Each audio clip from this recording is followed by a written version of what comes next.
Ani ayimba oyo? Byo binyuma baba. Ani ayimba? Sekabwere. Eddoboozi lyakyuka. Mulimu omulala bali babiri.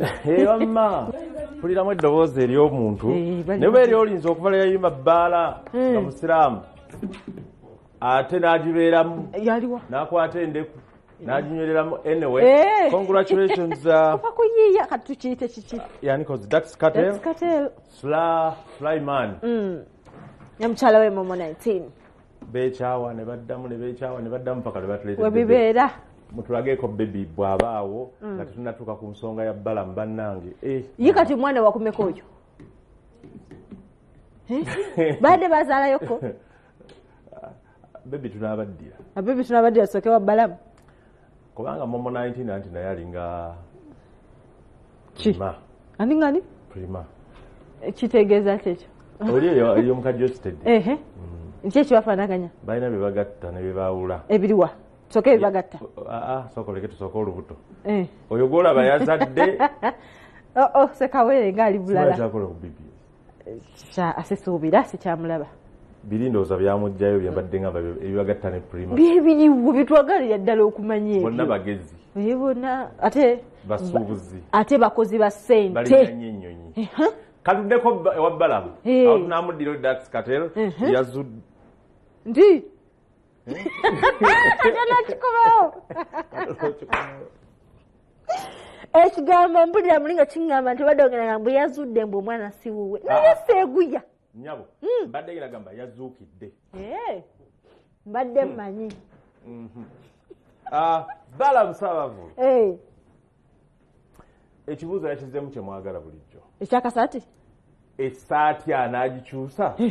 N'abye ku social media ziyitinga nenene bwe ziti era ziri mu bikuubo masuuti gajjudde orange na bikuubo. Abatuuze b'essaati za Balamu ku TikTok ne social media bazeefuze nga waliwo omukazi gwe batambuza ngaazi taddawo nnyingi zonna za bikuubo essaati ez'emikisa. Tutunda essaati ez'emikisa gyekoma obunene extra large gyekoma obunene gyekoma obutono. Baabuwadde dda abakuumi awo nga bw'omulaba mu kunyenya amatabi eggulu era mukulikeyo mwenna abaganyenyeza awo n'aganona n'asooka ayigira ekkanisa Brotherhood abantu bannange yafunye dda n'ekyuma ebintu nga byanguwa okukolerawo kakati nno Balamu naye atidde bw'ogenda n'omubuuza nga wamawulire tebannankolako approval manyi parliament ebintu biyinza okukyukamu mu estates of government the executive yeronda president yalonda waggulu eri ne baminisita awo like ab'omunda but executive tugambe president abokuntiko in this sense yalonda nesemateeka bwe kati legislature ye namba 2 judiciary namba 3 press namba 4 naye nga namba 2 legislature alina okuyisa bana bakulu kitegeeza asobola okugaana registrature ba MP basobola okugaana naye basically kisinzira ku discipline gy'olina bagamba nti omusajja ono si yakola bw'ati nekirala obuyigirizewe nga tebukola kitebumaakinga naye sinya 6 bw'oba ogiyina mu Uganda kiba kiwedde Balamu abina omusajja oyo almost professor naye okulonda kwa Balamu kulina kintu ekyo kutegeeza mu bapromota endongo music industry vis-a-vis 2026 elections kaakati awo nga tuvuddeyo omukulu oyo yagambye essaati tagenda givaamu ekyo musooke mukiwumuze agenda mu parliament bwatyo essaati naye namwe ate muleke tujoga naye nze kati kyentegeera ng'aludde kulaba Balamu ng'aludde nga ndaba Balamu Balamu essaati ekyo yatandika gyambala myaka nga 13 egiyise naye kati ebintu bizze bikyuse ng'essaati ezo azigula meat packers waliwo emivumba awo we batunda emmere ewuuma layirako otera okutwala empaka z'okufumba essaati ezo bulijjo za kunkumula kati yatandikira mu kunkumula okutuuka lwe yafuna jjoola kati jjoola ne batandika ozitunga nga zifaanagana bwe zityo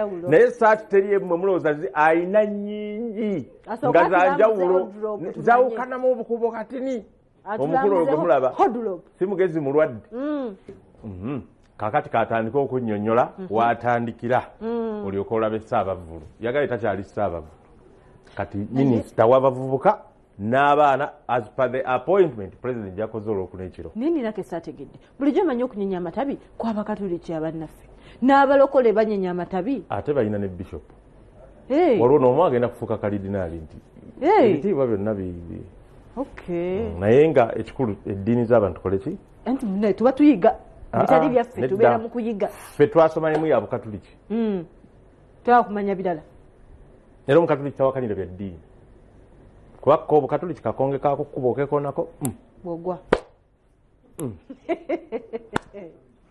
nange seguya kati saagala kwogerera z'abalala balira eyaffe sinze mwogezi waayo waliwo yagikuguka ennyo nze njogerako bye nasoma ebitonotono byekola ki yono balamu kusaba ne minisita waffe leero tuze kunyenya amatabi agambe twenenye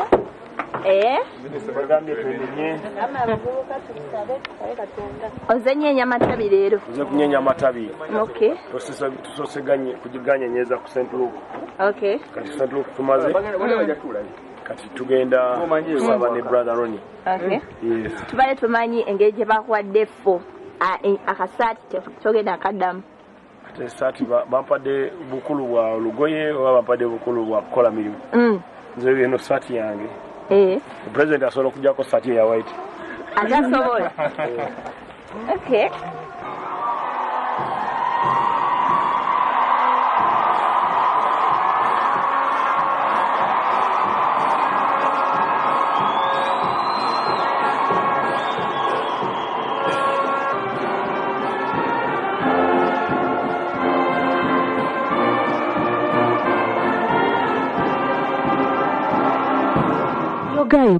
neyanziza mwebale kutusabira ate musigale nga mutusabira president yalonze minisita gwe yalabye nti yasobola agenda okulembera abantu bana Uganda baweze ebitundu 7.5 ku 100 oba okimanyi nti population ya Uganda erimu abantu ebitundu 7.5 ku 100 so abo abantu be bavubuka n'abaana abasoba abaana abato so president yampadde obukulu obwo era mwebaza okumpa obukulu obwo so nja kutandikirawo emirimu gyange nga tumaze vetting era byensumu ku byensuubira okutandika nabyo kwe kusolooza ebirowoozo okuva mu bavubuka countrywide mu Uganda yonna okumanya biki ebibaluma buki gavumenti weyinza okubayamba okulaba nti ekola ki nti ebimalawo then n'okufokasinga mu training ne skilling by'abaana okuzoninga bannabitone kuba ensi ezisinga ezikuze zonna abantu beekozesa gavumenti tebakozesa n'Amerika ina ebitundu just biringa 3 ku 100 gavumenti beekozesa ina abantu milioni ziri wakati w'omwenda n'omunaana ku milioni 3.8 so Uganda tusuubira nti twatuteese mu private sector nga wendi nzo wa private sector nti buli ne tufuna abasuubuzi abasobola okuteekamu ssente oba ne baskiringa abaana ne bayiga emirimu gy'emikono kubanga buli lunaku waliwo ayagala ekibbo waliwo ayagala ensuwa waliwo ayagala bloka waliwo ayagala emikeeka waliwo ayagala ebuuzi ez'okutunga waliwo ayagala uniform z'abaana so tuyigirize just bantu waliwo ali emigaati nga gwe buli lunaku olya cake migaati birthdays afuka birthday tutraininge tuskiringe yes tufokasinge ku mirimu then tugezeko okusomesa abantu ku early pregnancy obwana babutika bulina myaka 12 district ekulembedde mu kutika abaana abataneetuuka ye Kamuli abaana ab'emyaka 10-12 batandika kufuna mbuto so twagala fokasinga kuyigiriza abantu eddembe ly'abaana n'okuyigiriza abazadde bakuuma abaana bwe baleme kutikibwa abasajja abatalina mpisa so n'ebirala minisita okubawa tujja ku outlininga plan yaffe nga tumaze okulayira obwa minisita bunene we bwajjudde wabadde obusuubira no nabadde sibusuubira era nebaza Katonda nti nabufunye tekindese mu kanisa olwaleero okwebaza Katonda tuze kwebaza Katonda okutuwa obwa minisita ate ekyo kyekizibu obuzibu okusomoza bbala mukwayolekeredde ddala abaana b'okunguudo mukama era bagambye ebitundu 7.5 ku 100 naye ndowooza 0.001 oyinza okuba ku nguudo abaliko balaba bangi naye batono naye ekyo tusaba kuba nakisabako nalibona kiwola kingi abaana b'oku nguudo abo naye yagezaako naye maama abaana abo kirabika waliwo abeetoolooza n'abazza abo abaana balimu emikono eminene babaleeta ne babateekawo ne bakuŋŋaanya ssente ne bazibajjako akawungezi ne babatwala ne balya enkeera ne babakumira kubanga ate webineewunyisiza abaana munnaamu mu lukiiko olw'abagenyi abakulu bali baabulawo baabajjawo olukiiko bwe lwadda ne badda bwe lwaggwa amanya ne badda kati lwaki bakoma kubanga abaana bw'obafunira eyo gye bateeka nobawa ku kyokulya ne basoma awo mpolampola mu magezi sebo ogenda okkakana bavuddeyo abasajja abagezi n'abakazi kaakati amawulire agasinza otambula mu wiikendi muno naye oba bamuwayiriza ani Lwasa bino by'ekizimbe mbu batunda ekizimbe kye simanyi nange kyatuuka ku Lwasa ate naye n'atukola bubi omunoonya talabika bizibu naye ng'abaana kye bamukola ddala n'ekizimbe bakitunda bizibu neŋŋamba bannaye Lwasa tannatuuka kuggwamu kutuuka ate alina emikwano nti banka etwala ebizimbe bye sikisuubira sikulimba kati osuubira kiyinza kuba ki waliyo ne Malisi Sefu waliyo obukiiko Malisi and Sabotwa kizimbe kyekyo tavanikiki nze sikkiriza mpuliramu ekigambo ekiŋŋamba mbu oba yakisingayo mpuliramu ekintu ekiŋŋamba omanyi mu physics mu kitabo ekinene ennyo okwebaza nnyo Father Mugerwa Pascal yatusomesa physics ennyenga mulimu ekigambo ate nkyerabidde omanyi physics naye yantawaanyangayo mu abotiomo thrust oba Archimedes principle nti bw'olinnya bw'ofuna ekikopo ky'amazzi ne kibeera oba essefuli oba ebbinika oba ebbaafu n'oddira ejjinja kilo 5 n'oliteekamu lidisplacinga amazzi agenkana n'ejjinja kati kiyinza okuba nze kyendowooza nti Lwasa ayina Archimedes principle gy'azaakola ayina abantu bazzannyonnyolako ng'aboogerera gwe nali nkwagala n'onziba nti oba nabo balina bwe bazza omuliro kuba mu abo waliwo eyagambye agenda mu kkooti bateeke injunction ku Lwasa aleke kuddamu mwogerako ani oyo ku bonna nawulidde nnabatanze avuddemu omwasi nti kubanga omukulu abadde ng'ayogera bingi kati ate kati lwaki essaawa zino ng'ate yasirika ate kati kiri injunction nti force already wagiteekayo tekitegeeza nti agenda kiri nti kiriyale agende mu kkooti egambe nti tebaddangamu omuntu ono okunjogerako obulamu bwonna byaggwa naye si nyangu ssebo kuyita ebanga interim order si nyangu kuyita naye baba waliwo omuntu gwobeera naye kuba ssebo omuntu ayinza okugendanga mu kkooti agati nze njagala guntaddangamu okunjogerako obulamu bwe bwonna sya ate right to know people's right to know waliwo omuntu abaddeko ne lwasanga tamwenvuma talina kyama talina ayina kiriwa ng'ekyani kye mukyala we yali amwogeddeko mukyala omukulu ate bayogerako be basooka omutabulatabula Lwasa tomutegeeza yamwogerako kikale yamwogerako waneero n'amugamba yayawukana naye simanyi omukazi mu byakola tabimusanyusa biti ng'avumirira muvumirire alaga nti eno gyeyajja obwo obuvumo obuto anti okuba talina kyalina kyovula abadde ng'anoonya abalina ayagala kwonoona agakulu kagabajjo nga bakikuba n'olubajjo n'oluwulira nti lundeesa olubale neibawo wabanga talina kyalina ebamuvuma tewali amanya tewali afaayo naye bakwogereko ekigambo nedda nze ŋŋambye Lwasa abamutabaala batabaala abatamutabaala tabatabaala mukyala we omukulu yatambula bibye Diana yamutabaala ki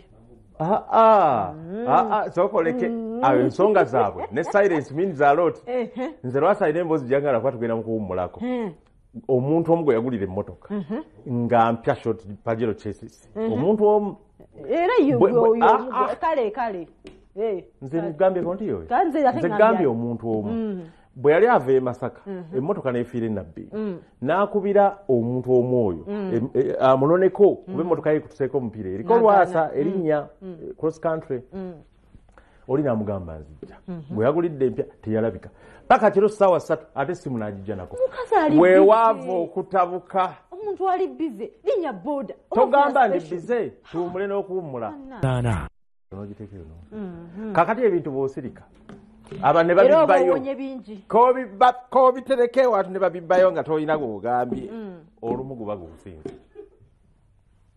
ate ogamba mbiterese kuba mu wiikendi mulimu omuntu yaleeta sitoole nga nungi nzibu nalina nawe gwagiteresa ate gwagiteresa ng'ate mukwatako n'agamba osaaga yagiryawo ovasirika virus cyber attacks ogimanyi naye bantu mwe temwesigika bintu bizibu byebyo nno byonna bya lugambo bibeerawo naye katuddeyo eri ku momo 19 eyazadde munyisizeemu awo ne Dax Katero nannyonnyola gyabulidde congratulations finally bejjeemu ekiwanga bamusanga mu bbala bwe tuvayo tugenda kulaako ku mutabani wa Ssaala Birungi yalabiseeko naye muyimbi abeera nakifuma nga asirise saala birungi abatamujjukira mugenda mujjukira kusooke tulaba ono yazadde omuyeruba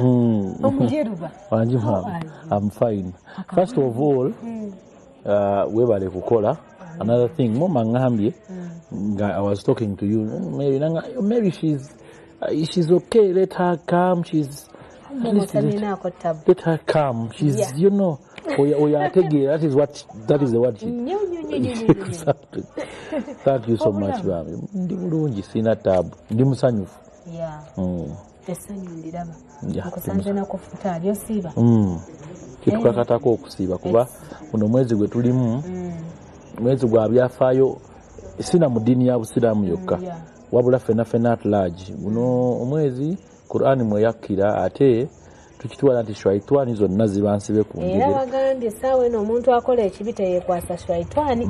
Ebyansibe. Biba bibye. Zibansibe ate n'ekirala. Bw'obanga ate wafunye ne baby mu mwezi guno. Alhamdulillah, mikono maaso n'ogamba Mungu nzani. Allahumma amin. Owulira otya bannange? Fine.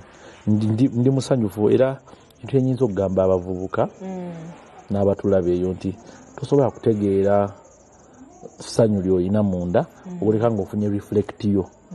Reflectiyo kitegeeza omuntu avudde mu ggwe. Omuntu abeera avudde mu ggwe alina ebintu bingi byasumulula munda mu ggwe byoba tomanyi. Ne bagamba na bugambi naye oli musanyufu. Nga nze bulijjo mmanyi bwe nzija ku stage ne tukikuba Bible oba musanyufu naye ate si lye ssanyu. Waliwo essanyu. Wawulidde otya ng'okutta akaana mu ngalo? Oh my God. Nze baby wange oyo I think kati alina ennaku 3 naye mulaba everyday however much nti abeera wa mami we ne grandma we naye nze making sure nti nzija tuba namwe mbatambuzizza.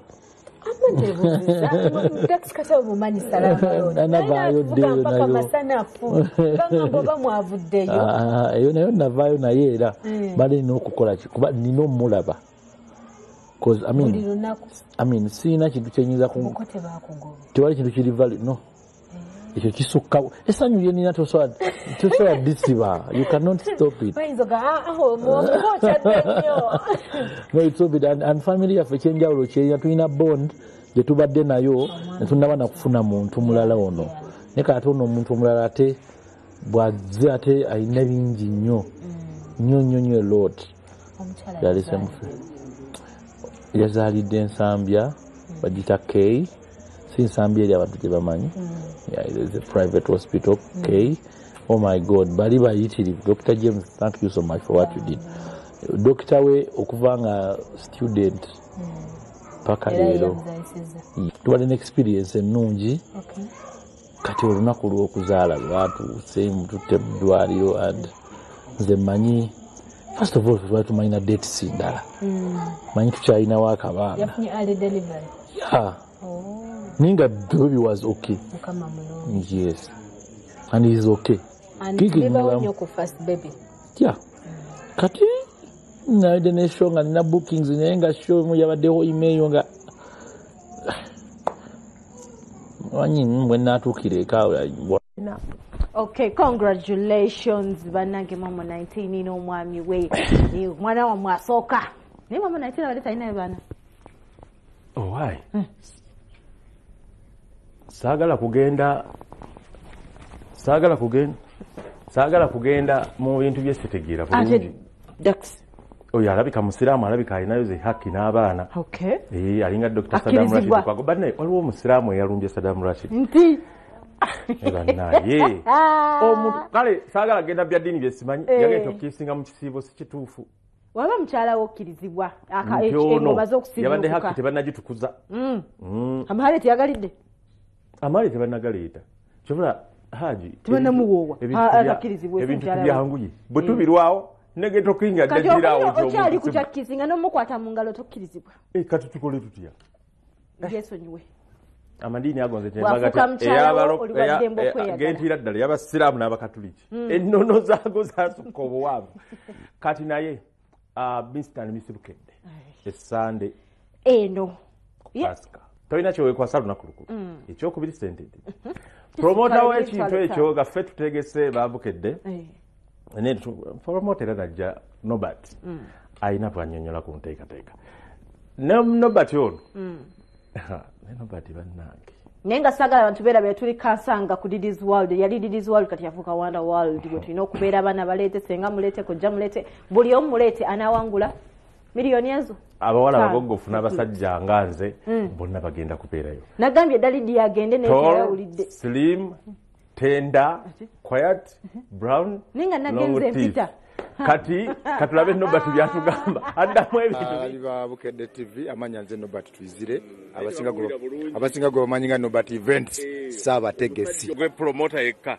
eyajja n'obuwumbi miliyoni 12 mu Kampala ne ziggwawo nga tofunyemu eno industry fe generation yedda era eriko musajja gwe owakulenta nga tebakwogera waliwo oyo muzeyi Magumba kabako yakuta omukyala n'amuleeta mu mawulire mbu namutwala e Nairobi nemubako sente mbu olwomweri abikola ankyaya abawagizi ndongo kijjo wali tegese neyogeza abannakampala obama nti Nobat Invest yategeke Uganda is a free market economy balowooza nina kubanga nategeka mu byasa by'abakafeero n'abateeka mu byasa by'abakafeero neziri igoze enkadde n'olwaleero babuuza essaati empya gy'ayambala ewiiki tagirina fakt nina n'ekivulu n'egundi nammwe Bukedde mbebaza Bukedde oba Vision Group tesobola kukwesiga kuleeta ku boodi ng'okyali luyongoyongo ng'okyali mu byamayirizo tulina Miss and Miss Bukedde finals Wonder World ekansanga ku Easter Sunday okuyingira emitwalo 2 finale byayite emitwalo 5 so kakati n'ogamba mwami Seguya mukyali waluli era Vision Group mbebaza ne Bukedde family nzijja waliwo byendi mu kufumba n'abakulu nabyo nja byanjula n'ekyalo ekyo live in concert nakyo weeki kuba oli omuyisaani alina ennene ng'alinga byabadde ayogera ennaku zino alinga aliko ekizibu nti abanja ddwaliro naye kenyini mukyala weeza okugenda mu ddwaliro oluusi bamwegayira bwegalizi nga taddwala nesiga Mukama Katonda nange kenyini neemanyi era tontambalanga manyi waliwo abeesuddiya tontambalanga ekyo kibagambe Seguya ono obakola ki nedda gwe ntambaala ennaku zino ebintu byakyuka mu Seguya efooti wavaayo osiibudde si footi nze nno nva Kannungu munteeke footi nava Kannungu fe gye twakula fe tuyisinganya n'ebisolo ebyo by'omu paaka byekubulya bya mazima reality nva Ishasha wenyinyini ku boda Uganda ne Congo tusalaganya n'ebisolo ewaka ebisolo ezenjovu n'ebisolo ebirala birya muddo gwa waka mu lujja empologoma nga ziri awo abaana bazanya mu lujja nazo nga empologoma zibujja mu lujja lwammwe empologoma zositera kujja kiro ensolo nga ziri mu lujja lwammwe enjogera bya ddala kaakati nga tugenda ewa Musa wali kati ninnyo waliwo omusajja wamitajja gyayiculi bannaye omusajja alinga tafanga buli kiriwo aba yakyogerako yagamba ku bbala mbw alifuuka omukulembeze nga muyita byakusaga gyayiculi nti he died and we know he was a prophet now manyi oli musiru bbala mwayambala essaati emu twakola kosi yemu bicom kitana of marketing humbleness Jesus Christ ku bintu bya church okwewombe beba abantu abasobola tuka ku bukulembeze oyo bbala masobola tuka ku bukulembeze nga temumanyi because atuva kumukumunga katogo atuva mpola nga katogo mwe mwine ebyo embeeramu ne mulowooza by'amaanyi simanyi kyusa masaati ye mugezi nnyo biggest property gundi wano mu Uganda ye bbala baminisita basinga ssente abavunnamira omuntu bwato be Museveni be yatuleyininga be nabagambye jjo bw'olinye osobola olinnya ku General David Muhoozi n'ogenda nga talina kyakkoze nga ye komanda look at Mbadi birungi abantu bonna Museveni bagenze yeesigisa ebifo kati ebiri sensible oba ebiri ebina sensitivity batunuulire kasigazi mu poliisi genda olabe birungi ku CMI genda olabe ba David Muhoozi omulinnyako n'ogenda. Why? Target ye eri wala. Si akusuubiza bantu. Simanyi ngenda kufuula first lady. Simanyi ngenda temujja state. Nedda. Kati bala mwoyo gwe mulaba asobola n'okutuuka n'akyusa gavumenti nga temutegedde. Why? Balamu yejjako byonna n'ategeera population mutulivinga ya 45 million people nga almost 40 bali uneducated. What do you do? Lower yourself down. Kyobuuza katugenda straight Musa Semwanga alina abavubuka babiri Tom D Black Panther olona akuma kakola enjala awo oba Tom D akola njala sikitegere nyumba zagana na COVID bwe yajja olina okuyiya bakolako ego ba ebintu byagana ali mu kuyiyiza akawo kale hello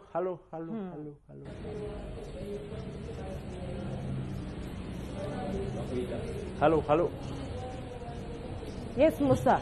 All right, tuli kumpewo muganda wange mwe tutandise kale neyanza nnyo ddeewo mayi muganda wange wano wetuli embeera si ya bulijjo tuli n'omuyimbi Tom D olunaku olwaleero era akulaga muganda wange ali mu vibe za Easter Sunday atugenda beera ku Wonderworld Kansanga atugenda beera mu mpaka za final oba final za Mr and Mrs Bukedde omulundi ogwokusatu omulundi guno atugenda gaba kasente muganda ngo muwanguza agenda kuwangula milioni 10 n'owokubiri n'abalala bwe bwati nabwe kyo atokiwandooza yakubiri mujje tweyagale Easter Sunday tugamba bugambi Sunday eno okuyingira kyebiri abagazi mu nsawo genda tuwayo ekizike then tulabe King Saha tulabe Mariachi tulabe Gashamuton tulabe Aroma tulabe ne Tom D aka Tom Bakulu Mpaji erinnya yo bangamba likunyiza nedda so erinnya lyange eri abakulu mpaji olyagala kufa bakulu mpaji babeddira ki babeddira kasimba akabirongo bakuzaala wa Tom D bazaala mityana eyo butebi mityana butebi zaake oli mu constituency ya zaake ejo mwerabako wabaze ku ground tulinga ba Luganda kwa abamuzeyi ba mukwano nnyo muzeyi wo ne muzeyi we bakyali bakula bombi bati okay abuuza kuba tulaba ali ku Bukedde TV1 tutandikirewo insha Allah ya Tom D Uganda nsanyusa okuba ku Bukedde TV ya mwebale kutuwagira mwebale kwekumirako tubagala nnyo okay Tom D awo tujidde wano muganda wange ali mu nteekateeka omulabira ddala nti ye already yatusooseyo dda ali mu nteekateeka za Easter Sunday bamuyoyota bino ebintu otera obikola oba obikozebwako tulinayo ekivu anti ebiseera ebisinga omuntu nga nze wabaawo kano ka treatment k'ekisita kati buli weekend nina okunaaza ku kigere nina okusala ku njala nina otereza akaviiri kati musanze mu vibe ya kigere oli start omudi nga ndi ku Bukedde TV nga yesitudde nejja wano wendi obeera star ba superstar 7 omaze ebbanga ki ng'oyimba Tom D mwaka gumu n'obulamu bwo nga bukyukira ku speed oyina emmotoka wano we tuli ndowooza wuwo kwandabe buli kimu kijjudde mannyago Tommy is nayo clinic wange era obuli akiva mu Tom ekizo ndongo erimu ssente ng'oli mugezi ng'obazeemu ko n'ogamba nti kati saawa eno akasente kenfunyewo nyina akamotoka n'onvuga nkadde naye nasooka okukolako wabuli ovuga ya red bali bagiyita batya Black Panther eriudawo yeno wagikyusiza langi mpya bupya ino wano bya ready ati ntono nnyo ekyalani kijibisa okay tugende maaso ngesebo so kati oba olina obbango weetegekamuko n'omanya n'otabalira wano tegeera nandibadde nnyingizaawo bakawundo naye ngendo okibalamu n'abafuta geenyo essaawa eno fanaawo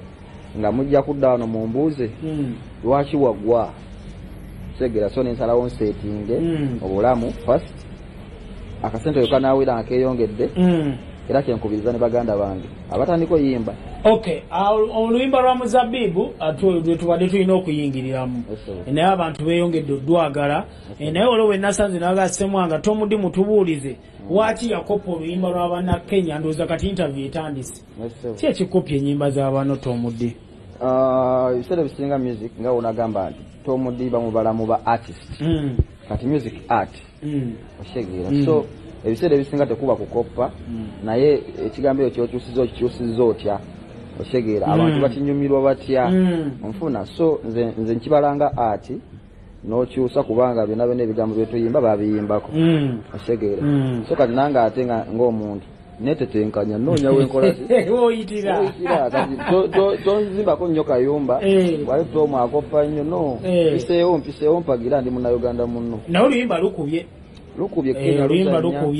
everywhere kasooka endabe wano kati luwezezza emyezi emeka kuba lukubye luwezezza omwezi gumu 4 mu something waliwo n'olulala lwewata emyezi ene emabegaka waluyita ekibaala lulina engeri gye lunyumamu awo ku ssaawa 9 awo ng'obudde bukya nga basinga bavuddeko bamaayuuse ekigiraasi ogula kimu okitegedde naddala nga lunaku lwa bbiya sima bagiyita bucket night okitegedde waliwo olulala baluyita wantama mu luno wayimba ku taata ne maama beekube kekasi ng'oyisaamu oluyimba olwo woba owandiika ennyimba zino kiki osooka oteeka mu bwongo ng'oziwandiika osinziira ku ki what inspires you first of all seeyimbira ensobi gye tukola seeyimbira nze nga nze neteeka mu ttuluba lya faani wange mu ngatto ze n'ozambala anaakawuliza akayimba ako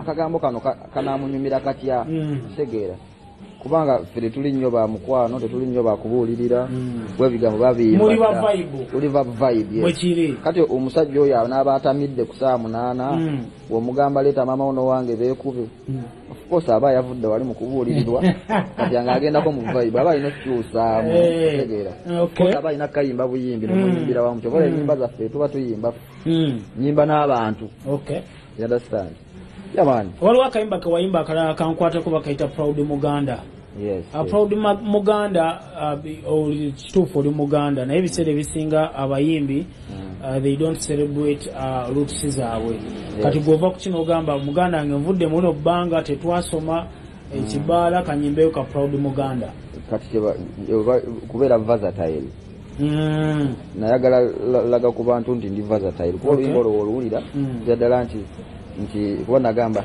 saliita mulwana ne mwami Kyagulanyi ayite mayanja zino ensonga za mulwana omumanyi mulwana teyafa mulwana oba yani bw'oyogerako saliita mulwana ne mwami Kyagulanyi ayite mayanja zino ensonga za Buganda tukwatire wamu tukuze Buganda webali bonna ojja kunoonyereza mulwana wali oyogerako alien skin webali abasajja bonna naye by the way twogere ku alien skin nkulaba nnyo mu vibinga nnyo ne alien skin ki ekibagata inspiration yange alien skin inspiration yange musajja oyo yeyanyingiza okuyimba in fact tegeera ate era nanyongerako nettofaali awo naŋŋamba tojjaako kola booti ate nga weewuunya nti tetwasoma namwoza mu sikyaddenja teyanyiiga yaŋŋamba genda maaso Tomu kwani nagwe yalabye akuba entandaalo wali ku kibira oba egayi yadde oba yani oba ye Andrew oba ye Mike bamuyisizaamu entandaalo bezzalawo kati gwe wakyusa luyimba lwe nalukyusa naye ate nandaga nti kyekyasinga omunjagaza nze si birala nandaga nti ate olwedi twali bamukwano nga ndi tiktoka natandika yimba nkolera ku challenge nga ajjako neeka bikibiti naye ndowooza twafuuka busy okuba mbamu eno olwawo okundabayo shega naye nga inspiration yange yanyongerako nnyo n'obutammalaamu maanyi omulala kugamba gwe lwaki okopa ennyimba wakyonjozaamu naye kumbe naffe twetetenkanya likaliko ennagganda kuyiiya bulamu omuntu ng'oyo wakulaga ekyo taba mubi kati nze saidi alien nze gyemmanyi wakava Saudi Arabia bangamba bakutuma n'erinnya lyani King of Riyadh the Prince of Riyadh Saudi Arabia eyokya ate n'ebintu byayo byewuunyisa anti otambula ewatali nnyumba waliwo ddungu nate ne bakuletera envumbuli eryo lya nze nagagaana nagamba balidimawa eryenvu baleka bakola kukole n'ogaana kati wali aki Saudi Arabia wali amatooke muceere afadhali nga mu muceere bagwa export amenvu gagenda okugatuusa essaawa mmeka nga gavunzi naye kati wali eyo wannauganda ababeerayo abajja mu ndongo mbadde mayi basiraamu nnyo Abannayuganda gye bali nno buli kibuga kuba Riyadi waliyo simanya Damaamu waliyo biki gye bali bangi bano bakitagala obunyonyi mbulinnye bagamba yali esoose nakalinyonyi nga 8 ng'olaga wata omuddi nsooka ninye egenda ekkata kakati egenda ekkata yasooka kunteekako Dubai ey'emu neninye eyokubiri nenzija Dubai nentwala ekkata ezo bbiri neninye ey'ekkata nenkomyayo Dubai ezo mmeka 3 sebo Dubai nendeeta Uganda sinnya kati buno omulundi nadde ngenda wa Saudiya era nayise Dubai kakati eyekujja Uganda nekutwala abantu babibala bubi bw'ate simanyi ennyonyi ninye 2 ezo ziba 4 ng'ovuddemu ate n'olinnyo endala teba y'emu ziba zikyuse n'abakozi babeera balala ekituufu okategedde so kati nakalinnyo ennyonyi 8 nalinnya 4 kata Uganda kata n'ennyanya Uganda nasooka kata basigeza ennyonyi 8 Sunday Sunday muganda lunaku lwa byafaayo Nobert Events yegasse wamu ne Bukedde bagenda kutuusaako muganda bagenda tutuusaako Miss and Mr. Bukedde weteeseteese otya essaawa eno nze nina endongo ngenda tusika abantu bangi nnyo era Nobert yeesiimye yali akoze ensobola olutandika ku posita olimba tomuddi nkulinde wendi ku gurawundi abantu beeyongedde okwagala anti nze mpita awo nemala nkutuuzaawo ku mmotoka yange awo netutambulamu awo nza okwewuunya omuzabibu tubuuzaako otegeera so Nobert wa mukisa nnyo era n'abantu bamukisa nnyo bagenda kukulabako bagenda kundabako badde nkyakuba eyo bwala eyo mpita ayitamu eyo naye kati tuli wano wa mu kibuga so abantu bange Sunday eno tekyali simanya Sunday wa biki Sunday eno tuli ku Wonder World so bwe kiri yamani waina omukyalo omweru yalagawa gyaleka Agatha Katrina naye nga muwangati ebintu by'abavubuka n'abakyala kuba kwetegeera nakumanya kikinyizo ono kikikola eno tegeera naye muwangadde okkiriza nti muwangadde anti addition like agattako omanyi ebiseera ebisinga abakyala bano ensobi gye bakola ku butagattako wabula nga ate atoolako kategedde nga yo omulimu gwe bakutoolako kino tomu kino enkola ya Shadia Nakalema onfuna nate omukyala asobola okugamba nti ekyabiri kiganye ng'asobola okukireeta abawanjawulo so kati muba mujja kwezimba muba mujja kuba ne history mungi tuvala tukyali ffenna abavubuka boolinayo mu myaka ne music gwe muzanya gwe mukuba y'omu bali nnyo mu bubadi ennaku zino sikerangayo nenkuulirayo mu kabadi anti ffe tutrendinga na nnyimba kati gwogenda okkubira ssemwanga oluyi nze mukubawe muzabibu n'ajja nakugamba wankubira ekibaala okategede naye byaddala akuba ekibaala sibawa tulina obudde naye ekibaala yali n'otandaba ku TV Tomu yakubye ono wabula nondaba ku TV nti Tomu akubye ekibaala ye music mumuyina nze ndi creative nsinga okwemanyako kitegeera kitovola aseetaaga nnyo obubadi music wange neyimirira era ojja kujja n'obubadi bwe bagambe tiyimirira eri ne Tomu oyimbire kwali ku stage naye ayimbire waneeno olyoka owulira amasasi kwanze nali manya ebyakutuukako mu nkuuka kaali kabadi bankuba bakuba ebyaddala bankuba naye nga tebamanyi gwe bakuba sita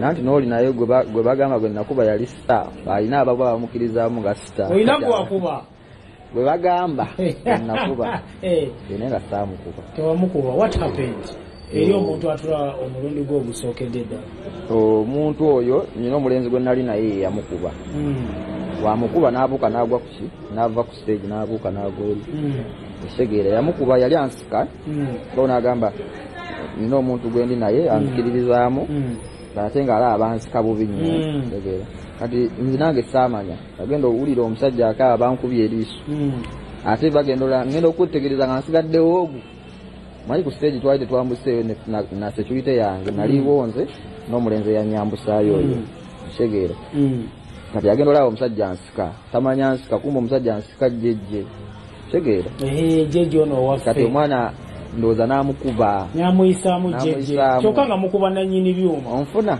kati ababijjako mwandikoze muti oshegeti era ekintu ekyo nakivumirira nnyo era nensalawo saabitwala nnyo walakola bubi nnyo na medical form ebankeberaawo naye engeri nti omulenzi wange yali akoze ensobi tugiraawo mpolampola nejjejje wendonga ebina okugenda mu maaso nyinza abantu bagamba ng'oli mu kampu ya Alien Skin.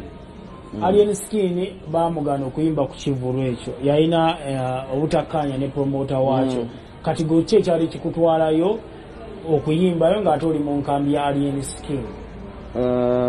Sooka siri mu nkambi ya Alien Skin, ndi brand eyimiridde.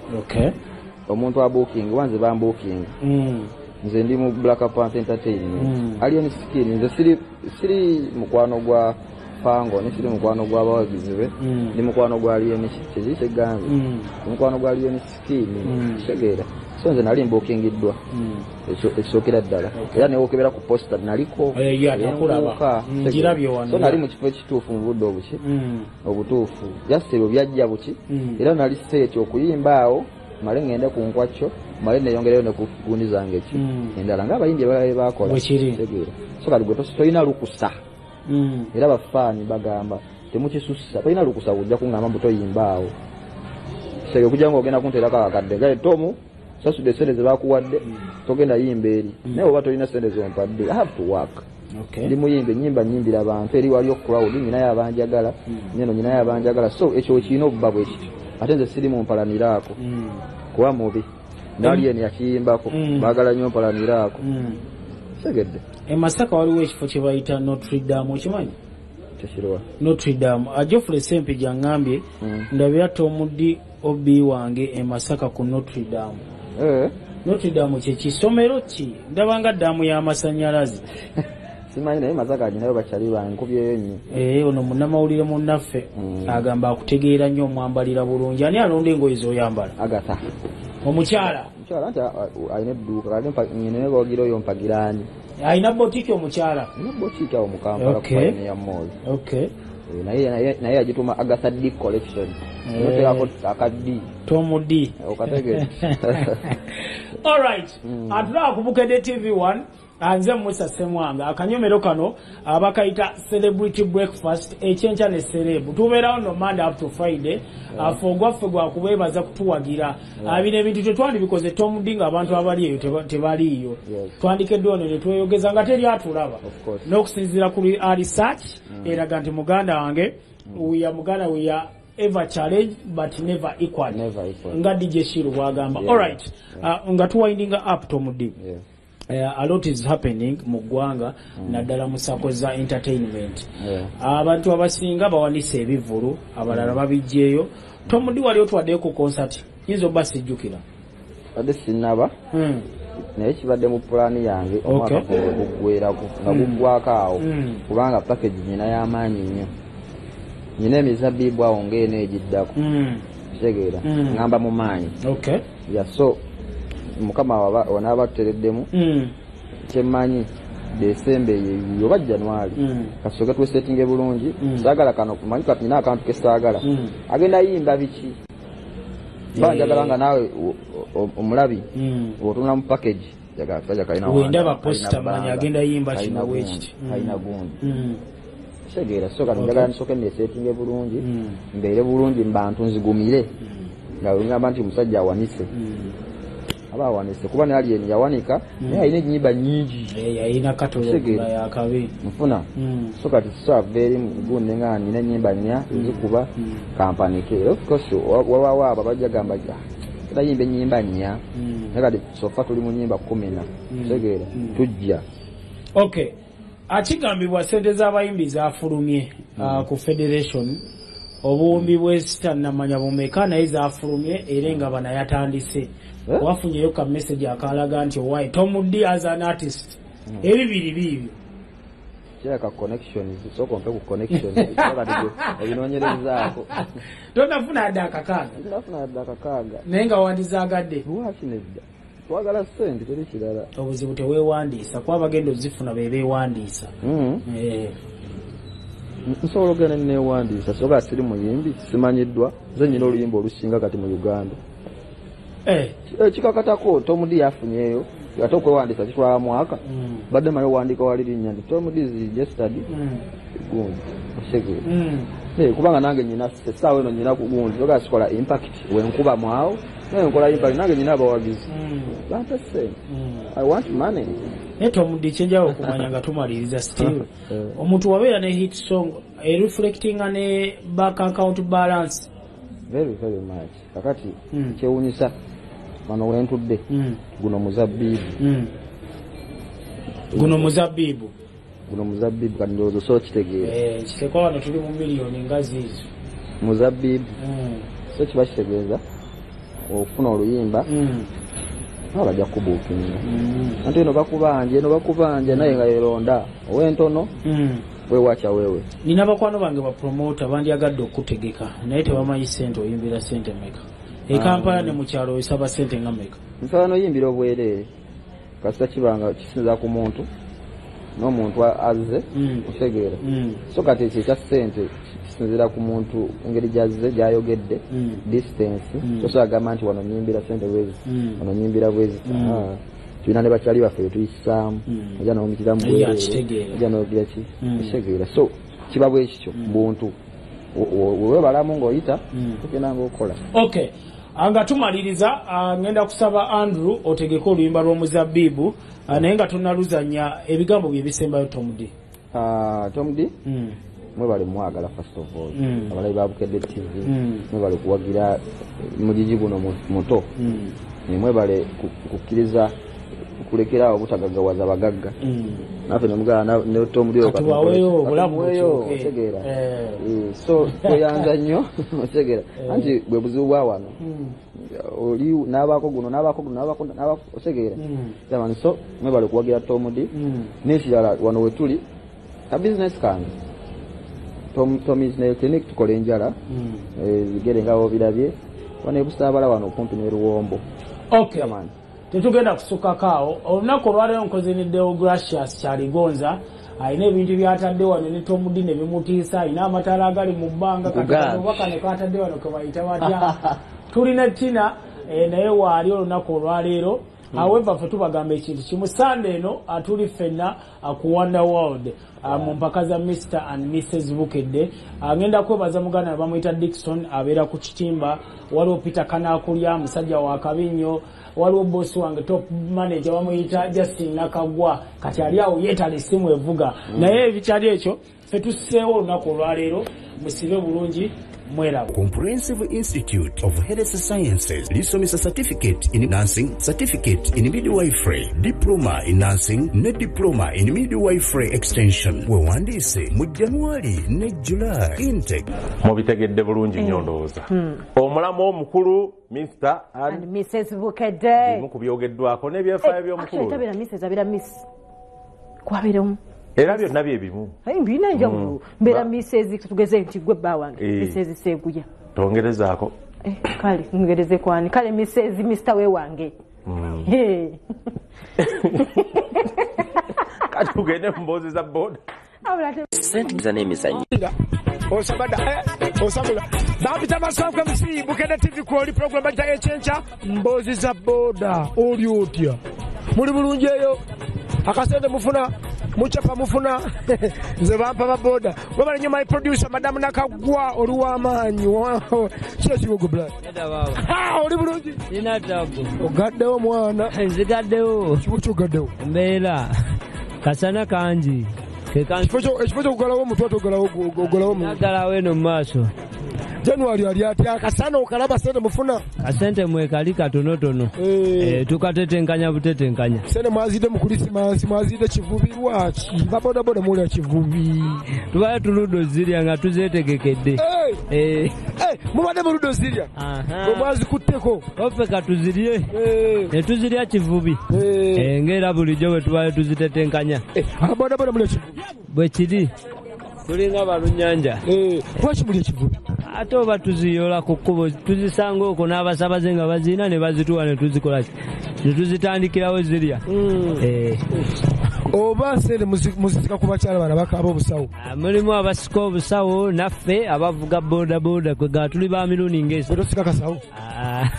Nedda mzee abasika obusawo banjawulo nange. Abasika obusawo mulabira kuki? Babalabira ku number plate. Ngezo baba baziwanise bwezi tinga tezirabika. Sola na gisoma kati nga bona asomene yange. Kale yerabika bulungi. Yange tojiraba? Eno.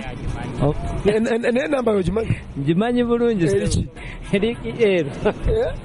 Eri ero. Ezidogo stroke. Omuseka tamanyi namba plate. Stroke yanyinza okubanga sijimanyisa. Kano majibbo ogamba otyo ogamba Swangu yakundagira ku TV emmotoka piki yange ogamba otyo anzirayo waka mu bitabo nenjetegereza odda mu bitabo n'otebereyo nendikebera nemmanya ennamba yayo nendyoka neŋŋenda nenkomplaininga gye nkomplaininga omulabi wa Bukedde TV andaba bampita Maswangu omusajja tamanyi namba plate agambe kasita namba plate ye ebula addayo waka n'akebera mu bitabo kikyo tamanyi mu luzungu kiki Yesimanyi mu luzungu bingi nnyo byemmanyi mu luzungu ngaki ogeza nga bodaboda yange kasoma singa abazze nga ayogera luzungu. Where are you? Where are you going from here today? Where do you escaping to here? From Nasana. Nasana, where do you to? From to 3,000. Where do you are much to today? Are not properly going.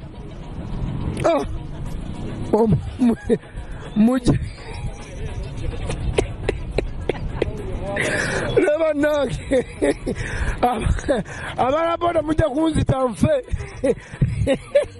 baba mufuna omugambo otya nze nkuba mbogo yaffe n'omugambo otya musabwe tugende tobitegeera butegere mugamba baby how are you oba muwala baby how are you where to nti I'm going to Kampala nti how many money nti ogabawo mmeka omugambo oti how many money tova ku Bukedde TV bw'ogivaako gw'onoomanya ze bampita Maswangu